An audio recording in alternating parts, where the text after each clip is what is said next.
కొమరం జిల్లాలో పులి భయం ఇంకా వెంటాడుతూనే ఉంది. పులిని పట్టుకునేందుకు ఫారెస్ట్ అధికారులు తీవ్రంగా ప్రయత్నిస్తూనే ఉన్నారు. అయితే పులి కూడా ఎవ్వరికీ చిక్కకుండా తప్పించుకొని తిరుగుతోంది. మరోవైపు పులి సంచారంతో జనమంతా భయం గుప్పిట్లో బతుకుతున్నారు. ఇటీవల పులి దాడిలో ఓ మహిళ చనిపోవడం కలకలం రేపింది. మరోవైపు వారం రోజుల కింద కొమరం జిల్లా సిరిపూర్తి మండలం దుబ్బగూడ శివారులో ఓ రైతుపై పులి దాడికి తెగబడింది.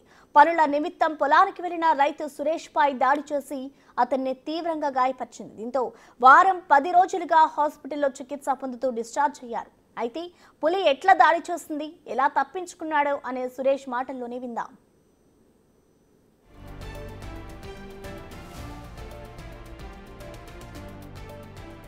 నోట్లో నుంచి బయటపడిన సురేష్ మనతో పాటు ఉన్నారు. ప్రస్తుతం ఏదైతే ఆయన ఆసుపత్రిలో చికిత్స కోసం చేరిన తర్వాత ఇంటికి చేరుకున్నారు. ప్రస్తుతం ఇంటి వద్ద ఉన్నారు, మనతో పాటు ఉన్నారు. వారిని తెలుసుకుందాం ఏం జరిగిందనే అంశాన్ని. సార్, పులి దాడి ఎప్పుడు జరిగింది, ఇప్పుడు ప్రస్తుతం మీ ఆరోగ్యం ఎట్లా ఉంది? సార్, శనివారం రోజు నా భార్య పొద్దున్న వెళ్ళింది పత్తిరడానికి. నేను 10-10:30కు నేను బండి కసలం పట్టుకొని పోయినా. రోజు నేను రోజు తిరుగుతాను కదా సార్. రోజు తిరుగుతాను కాబట్టి ఎడ్లను కట్టిన. ఎడ్లు ఇక రోజు ఆడ పందులు ఉండేవి. పందులను చూసి బెదురుతున్నాయి అనుకున్నాను నేను. ఎడ్లు ఆ రోజు నేను కట్టినా. నేను తిరిగితే ఎడ్లు నాతోనే వచ్చినాయి. మళ్ళీ ఎందుకు తిరుగుతున్నాయన్న నేను లోపలికి పోయినా మొత్తుకుంటా పోయేసరికి అది సడన్గా గిట్లనే కనబడ్డది నాకు. మీ లెక్కనే దగ్గర ఎట్లా తిరిగినాను అట్లనే ఇక పట్టుకున్నది. అయితే నేను ఇక ఒకటేసారి మొత్తుకున్నా. అయితే అది నన్ను పట్టుకున్నది ఆల్రెడీ.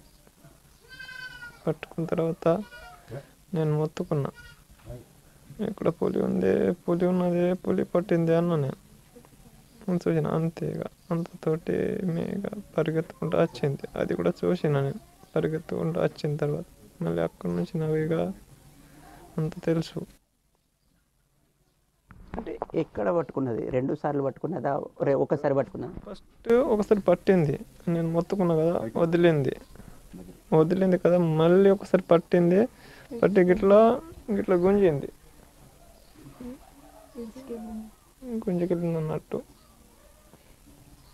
ఒక్కసారిగా మెడపై పట్టడంతో మీరు కింద పడిపోయారు. బతుకుతామని గ్యారంటీ ఉండేనా? ఇక అంత లేకుండే సార్, ఇక గ్యారంటీ అయితే లేకుండే. ఎంతసేపు, అంటే ఎంత దూరం ఈడ్చుకపోయింది మీరు? అక్కడ కొద్దిగానే ఫస్ట్ పట్టింది కదా, నేను మొత్తుకున్నసరికి అది వదిలింది. అక్కడనే ఉన్నది నా దగ్గర. నా వీపు మీద ఇట్లా కాలు పెట్టుకుని ఉండే.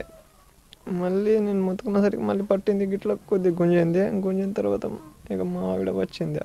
అంతకి అందింది అన్నట్టు సడన్గా. ఒక్కసారిగా వెనుక నుంచి దాడి చేసింది.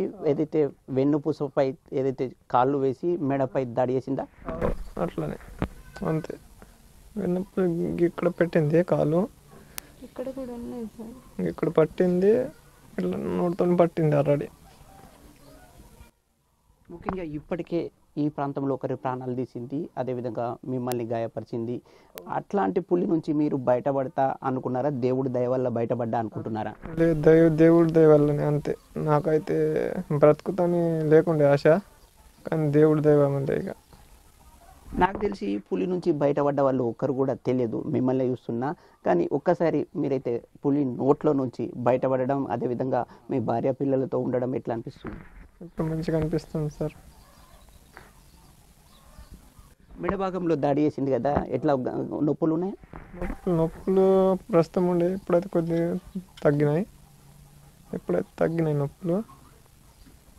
ఒకసారి పట్టి వదిలిపెట్టిన తర్వాత ఎంత దూరం ఈడ్చుకు వెళ్ళింది? అదేవిధంగా గాయాలు ఏదైతే తీవ్రంగా ఉన్న నేపథ్యంలో మీరేమైనా అరుపులు కేకలు వేస్తే మీ భార్య ఒక్కరే వచ్చారా, ఎవరైనా వచ్చారు?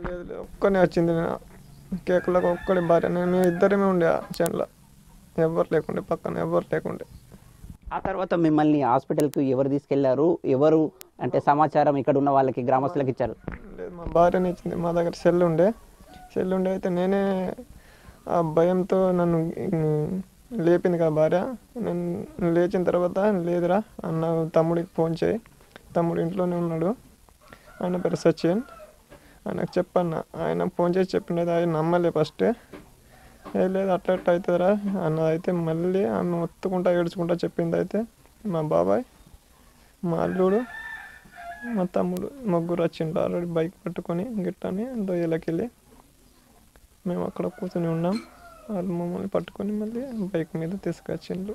తీసుకొస్తే ఇక్కడ నుంచి కారు మీద ఈ గవర్నమెంట్ హాస్పిటల్కి తీసుకొచ్చారు. అంటే ఒకసారి దాడి చేసిన తర్వాత ఎంత దూరం తీసుకెళ్ళింది, ఈడ్చుకెళ్ళిందా, ఏ విధంగా నోట్లో పట్టుకొని పోయిందా? నోట్లో పట్టుకొని కొద్దిగా అంతే దగ్గరనే గుంజింది అన్నట్టు, దూరం పట్టుకపోలే, అక్కడిది అక్కడనే. ఇక అంతకే ఈమె రాకపోతే గుంజుతుండే బాగానే, ఈమె వచ్చింది అంతకు సరే అక్కడనే వదిలేసింది. అంటే ముఖ్యంగా ఏదైతే పులి మీరు చూసిన తర్వాత మీరు వెనక్కి అడుగులు వేద్దామనుకున్నా మీ పైన దాడి చేసిందా? నేను వెనక్కి తిరిగిన ఆ రోడ్ పేస్ట్ నాకే కనపడ్డది గిట్లనే. నేను గిట్లా ఉన్నప్పుడు అది ఏం చేయలే, నేను ఇక పారిపోతాను గిట్లా ఎట్లా తిరిగిన అట్లా పట్టుకున్నది. ఇప్పుడు కూడా భయం ఉన్నట్టున్నది. ఉంది ఉంది. ఆ సంఘటన కళ్ళ ముందు కదులుతుందా? కదులుతుంది. సాధారణంగా అయితే ఒక్కసారి పులిని చూస్తేనే ఎవరికైనా భయంతో వణికిపోతారు, అదేవిధంగా సొమ్మసిల్లి పడిపోతారు. కానీ మీరు పులి నోట్లో నుంచి బయటపడ్డారు, ఎట్లా ఆనందం ఎట్లా అనిపిస్తుంది? కుటుంబ సభ్యులతో ఉన్నారు, పిల్లలతో గడుపుతున్నారు, ఎట్లా అనిపిస్తుంది?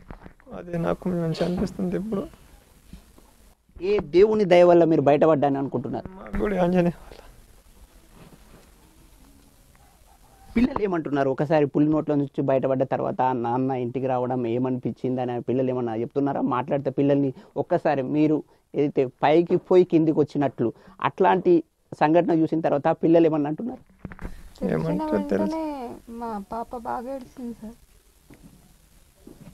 అటవీ అధికారులు ఏం సహాయం చేయాలి? మీరు ఇప్పుడు కూడా పని చేయలేని పరిస్థితిలో ఉన్నారు, ఏం సహాయం చేస్తే బాగుంటుంది?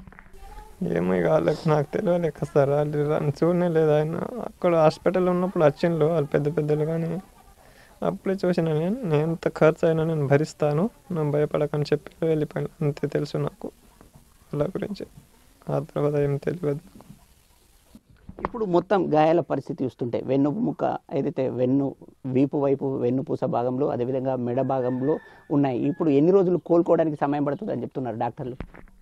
డాక్టర్లు ఇక నేను పడుకుని ఉన్నా సరే మా భార్యకి చెప్పింది ఎంత రోజులు పడుతుందో, ఎన్ని సమయం పడుతుంది. ఇక ఇది సురేష్ చెప్తున్న మాట. ముఖ్యంగా పులిని ఎదిరించి ఏదైతే పులి నోట్లో నుంచి బయటపడ్డారో, అదేవిధంగా బ్రతికి బయటపడడం పట్ల కుటుంబ సభ్యుల్లో ఆనందం వ్యక్తమవుతుంది. కానీ ఏదైతే ఈ సురేష్ అనే వ్యక్తి ఇప్పుడు పులి దాడి తర్వాత ఒక 5 సంవత్సరాల పాటు ఎలాంటి బరువులు కానీ మోయకూడదు, అదేవిధంగా ఎత్తకూడదని డాక్టర్లు చెప్పారు. అయితే పులిని ఎదిరించిన ఆయన భార్య మనతో పాటు ఉన్నారు, వారిని తెలుసుకుందాం. అసలు ఆ రోజు ఏం జరిగింది, ఎట్లా మీరు పులిని ఎదిరించారు, ఏ విధంగా జరిగిందమ్మా?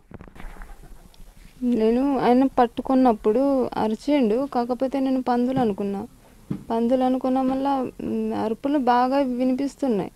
ఇవాళ వెరైటీగా వస్తున్నాయి, ఇది భయంకరంగా అరుస్తున్నారని ఇక ఊరికి వెళ్ళిన వల్ల పట్టే ఉండే, వీపు మీద కాళ్ళు ఉన్నాయి, మెడ మీద ఇట్లా నోటితో పట్టి ఉండే. ఏదైతే అదని ఇక ఊరికి దగ్గరలోనే వెళ్ళిన, అరిచిన బాగా, ఇది పడితే ఇక ఇసిరేసిన వల్ల అది మా దయ అనుకోవాలి, ఇడిసి వెళ్ళిపోయింది. అంటే ఈ దాడి మీ పత్తి చేనులో జరిగిందా, బయట ఉన్న ఒక బీడు భూమిలో జరిగిందా? బీడు భూములోనే, కాకపోతే దగ్గరనే. ముఖ్యంగా భర్త ఏదైతే పులి నోట్లో బయటపడడం, మీ భార్య ఎవరైతే మిమ్మల్ని కానీ మీ పిల్లల్ని ప్రాణాపాయం నుంచి కలవడం, మీ భర్త కలవడం, ఇంటికి రావడం ఎట్లా అనిపిస్తుంది? సంతోషంగా ఉంది సార్. మీ పిల్లలు ఏమంటున్నారు? ముఖ్యంగా చిన్నపిల్లలు పులిని చూస్తేనే భయపడతారు, కానీ నాన్న పులి నోట్ల నుంచి బయటకు రావడం ఎట్లా అనిపించింది? పిల్లలు ఏమన్నా బాధపడ్డారా ఆ రోజు? ఇప్పుడేమంటున్నారు? ఆ రోజు ఇట్లా జరిగిన రోజే వచ్చినప్పుడు సెల్ చూసిండు, అయితే ఈయన ఫోటో కనిపించింది, మొత్తం రక్తంతో తడిచిండగా. అమ్మ ఇదేంటి నాన్నకి ఇలా ఏమైంది అంటే, లేదురా ఇలా అయిందంటే బాగా ఏడిచింది పాప. ఇక గుడికి వెళ్ళి మొక్కింది కూడా, దేవుడా మా నాన్నను కాపాడాలి. ఇప్పుడు మీకు అటవీ అధికారులు భర్త 5 సంవత్సరాల పాటు పనిచేయొద్దని డాక్టర్లు చెప్పారు. ఆర్థికంగా ఆదుకోవడానికి అటవీ అధికారులు ఏమైనా సహాయం చేయాలని కోరుకుంటున్నారు? కోరుకుంటున్నా సార్, ఎందుకంటే ఈయన అయితే ప్రస్తుతం చేయే పరిస్థితులు ఈయన లేరు. ఇప్పుడే హాస్పిటల్ ఖర్చులు కూడా బాగా అయినాయి, అవి కూడా ఇవ్వలే. ఎందుకంటే ఈయన చేయే పరిస్థితుల్లో లేరు. ఇది కూడా నేను తీర్చే పరిస్థితిలో నేను కూడా లేను. అంటే ఎంతవరకు ఇవ్వాల్సి ఉండే ఆసుపత్రి ఖర్చులు ఎన్ని ఇచ్చారు, ఎందుకు ఇవ్వలేదు? ఏమో సార్, ఎందుకు ఇవ్వలేదంటే ఇక కాల్ చేసినా కూడా రెస్పాన్స్ అవ్వడం లేదు వాళ్ళు. ఇప్పుడు పంట పొలాలకి వెళ్దామనే ఒక ఆలోచన ఉందా? వెళ్తే ఆ పులి భయం అక్కడనే కనిపిస్తుంది కళ్ళ ముందే. మీరు ముఖ్యంగా పులిని ఎదిరించారు, పులిపై రాళ్ళు వేశారు, అరుపులు వేశారు. ఆ సందర్భంగా అది కళ్ళ ముందు కదలాడుతుందా? కదలాడుతుంది. ఇట్లా కళ్ళు మూసుకొని పడుకుందామన్నా అదే కనిపిస్తుంది, ఇట్లా అయిందని. ఇది ఎవరైతే సురేష్కు సంబంధించిన భార్య చెప్తున్నారు. ముఖ్యంగా సురేష్ ఏదైతే పులి నోట్లో నుంచి బయటపడడం ఆనందం కలిగిస్తున్నప్పటికీ కూడా ఆయనపై పులి దాడి చేయడంతో భవిష్యత్తులో పని చేయలేని పరిస్థితిలో ఉంటారని డాక్టర్లు సూచించారని ఆమె ఆవేదన వ్యక్తం చేస్తున్నారు. అదేవిధంగా ఇప్పటికి కూడా ఏదైతే పులి సురేష్పై పంజా విసిరిన దృశ్యాలు తన కళ్ళ ముందే కదలాడుతున్నాయి. రాత్రిపూట నిద్రపోదామంటే కూడా నిద్రపోలేని రాత్రులు గడుపుతున్నామని ఆమె ఆవేదన వ్యక్తం చేస్తున్నారు. ఇప్పటికైనా అటవీ అధికారులు తమను ఆదుకోవడానికి చర్యలు చేపట్టాలని సురేష్ అదేవిధంగా ఆయన భార్య అటవీ అధికారులను కోరుతున్నారు. కెమెరామెన్ శ్రీనివాస్తో Anjaiah, big TV news, Komaram Bheem జిల్లా.